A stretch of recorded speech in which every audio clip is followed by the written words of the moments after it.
When I first started doing YouTube, I wasn't exactly sure what I wanted to cover and what I wanted to do. I knew that I was a variety streamer over on Twitch, but I didn't know exactly how I wanted to cover things on my YouTube channel. For the longest time, I started to make videos exactly like what I've seen other YouTubers do, and covering a game and trying to do journalistic reporting on it. But the reality is that I am not a journalist. I don't write very well, and every one of these videos that I make is off the cuff and my opinion straight off the top of my head. They're not scripted, and I don't write anything down, which is one of the many reasons why you hear a lot of guesswork inside of my talking when I actually make things. And for the longest time, my videos actually seemed quite happy and upbeat and very much like myself. Lately, they've seemed a little more structured and frankly a little robotic and a bit low on the energy side. Now the real question is, why did I tell you any of that? Well, the reality is that I was an MMO player through and through from the beginning to even today.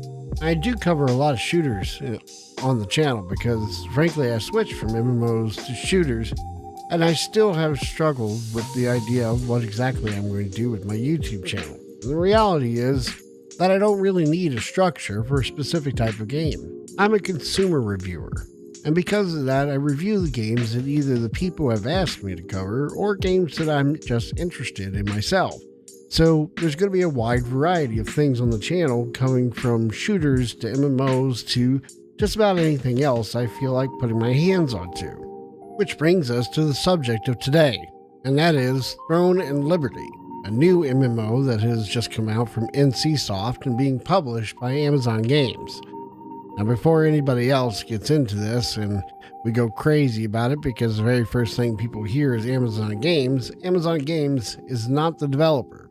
It's NCSoft, who has brought us quite a few wonderful games over the years.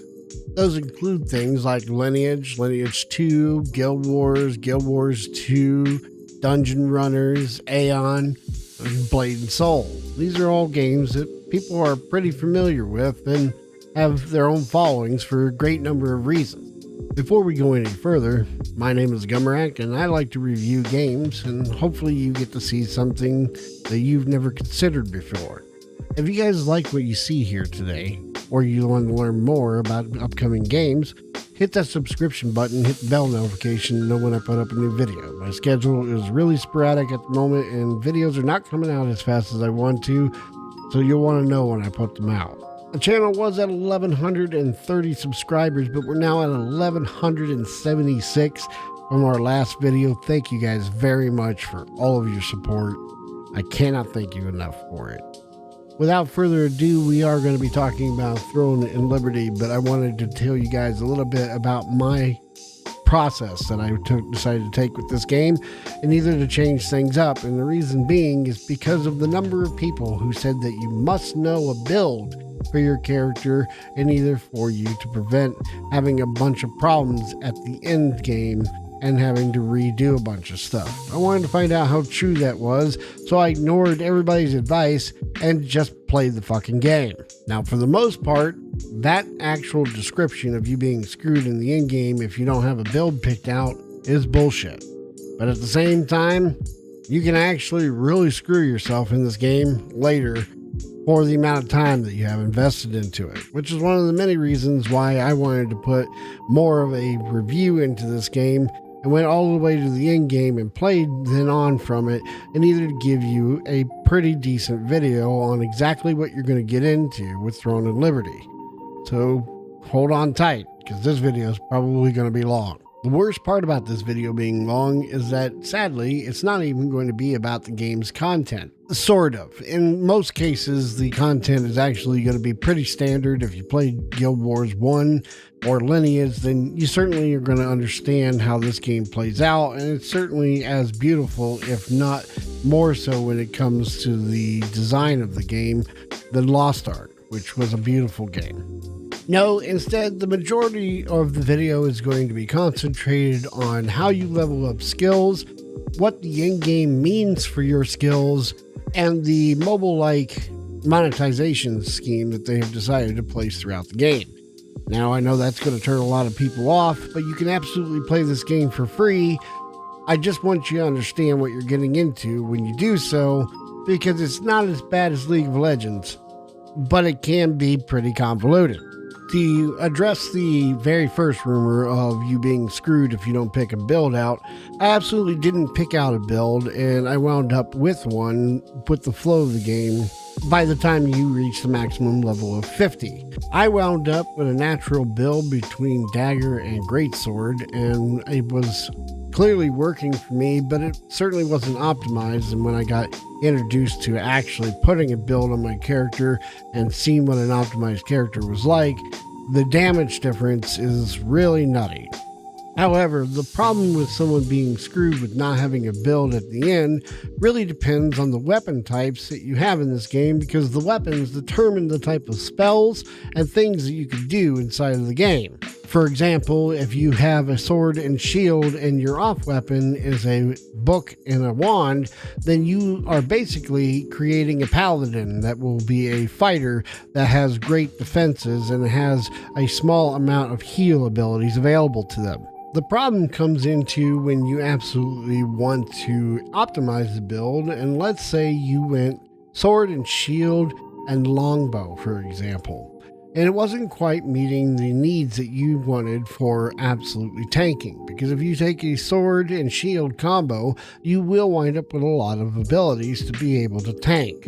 The problem then comes in the switching of your offhand weapon. When you switch it from the longbow over to the wand and book, and either to have the healing spells and to build yourself a paladin, you have now wasted a huge amount of time, and you have to rebuild everything.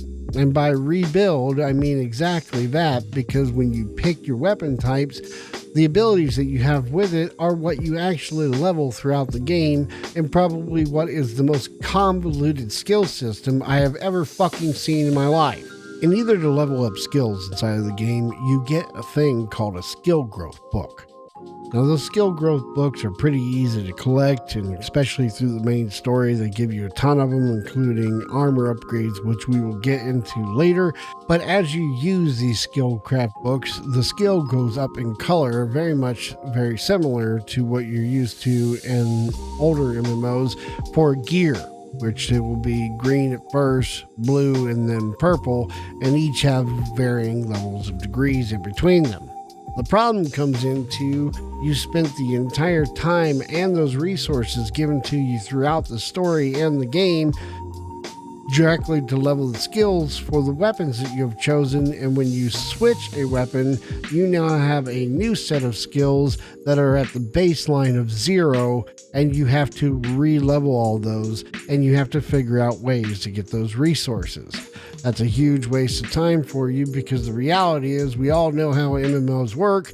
If you want to make a major switch like that, you're going to go farming for the materials that you need to make the shit work. So the correct statement really should not be that you go look up a build or in the end game you are fucked. The correct statement is go look up a build, because the weapons that you choose, if you decide to switch them later, then you are fucked. And how fucked you are is really dependent up to you. Some people don't mind doing the grind, and personally, I don't mind doing the grind because 1, it's an MMO, and 2, if you decide to do any end game, you're going to want to have multiple sets anyways, depending on the type of roles that you want to fill and the type of fights that you're going to get into.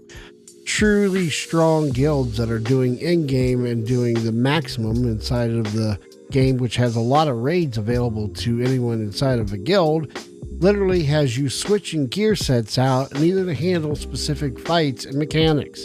So the majority of people who are telling you that you are screwed in the end game if you decide to switch builds are typically casual players that have no intention of building additional sets, and they just want to build their single build and live their life that way. Neither one of those play styles is wrong or the right way to play the game.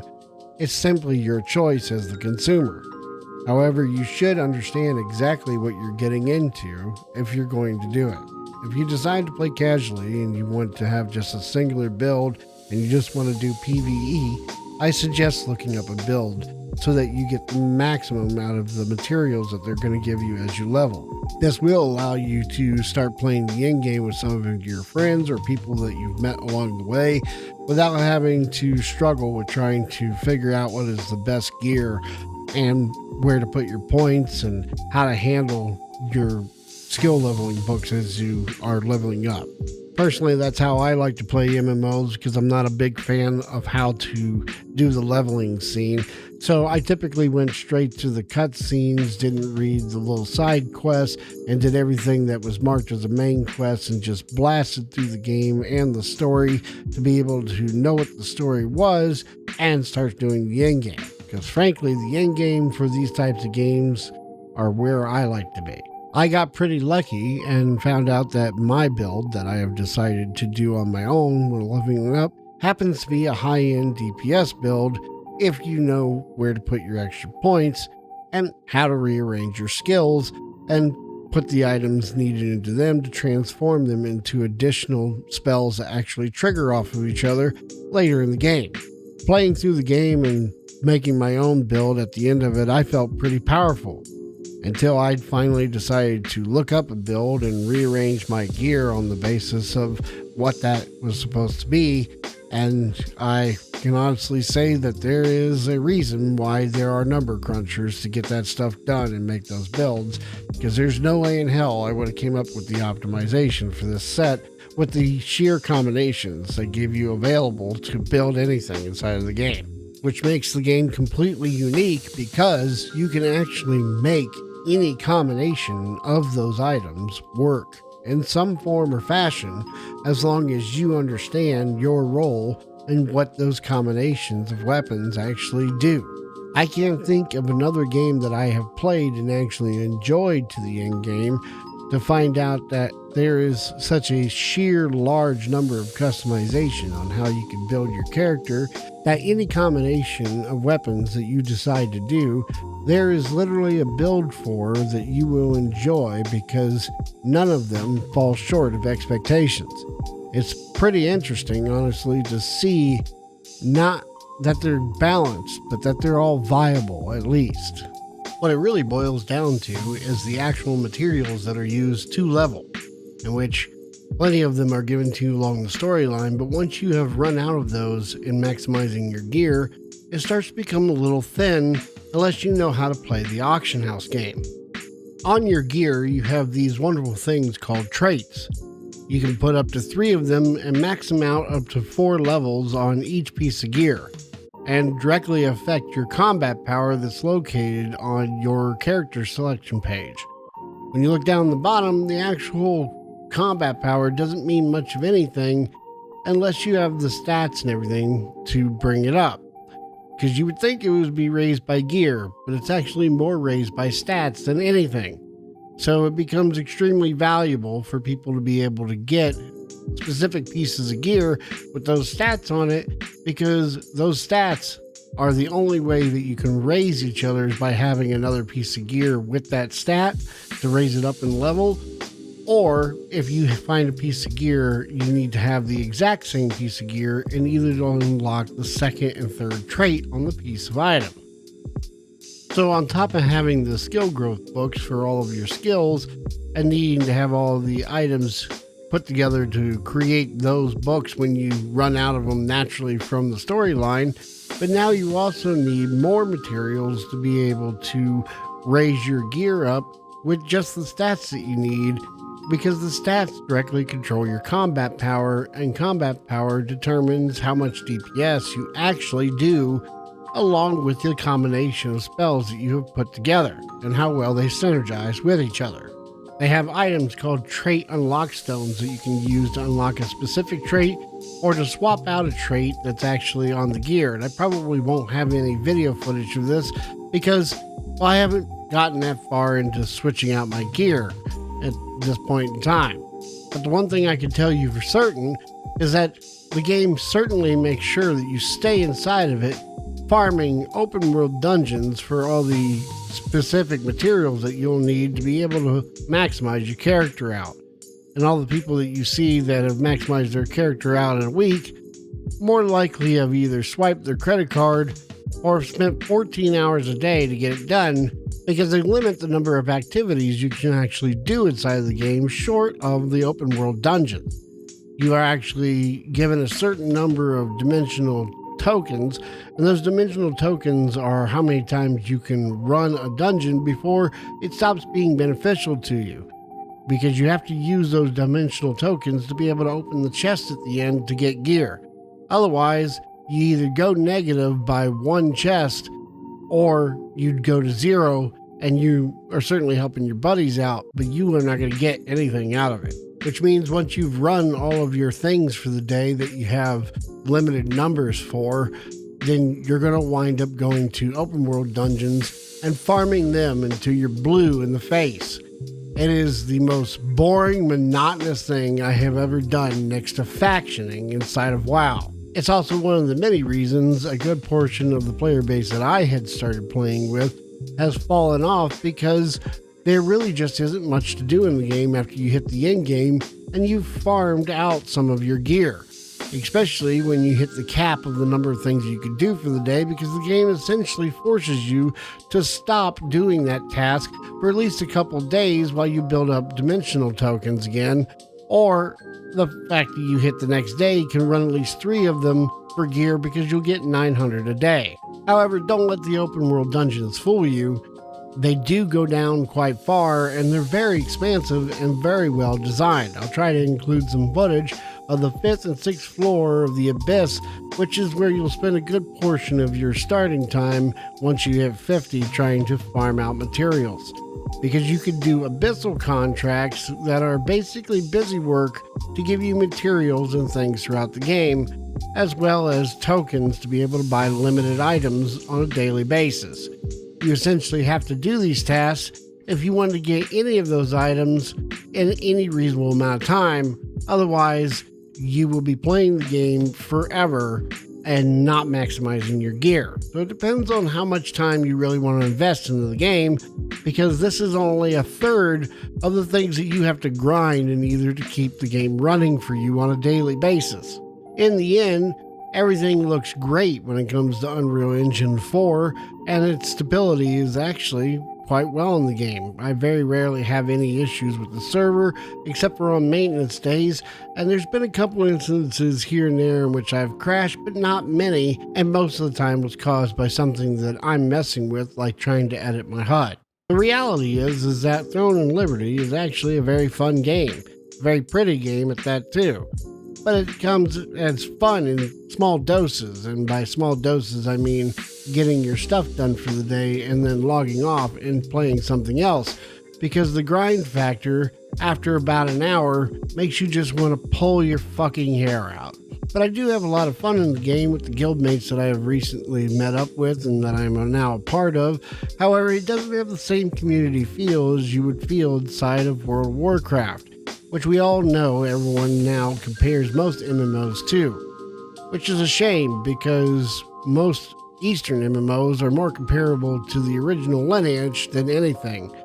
I hope you enjoyed this breakdown of how much work you will actually have to put in either to play the in-game to Throne and Liberty, and how not to really be afraid of playing the game, because you could be screwed if you don't look up a build, because you can absolutely play the game casually.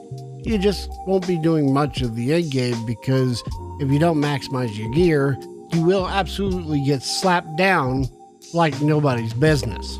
Also, you want to make sure that you have another game available to you to play, because farming, unless you're some kind of sadist, gets really, really boring. Thank you guys for taking the time to watch my video. I hope to see you in the next one. Peace.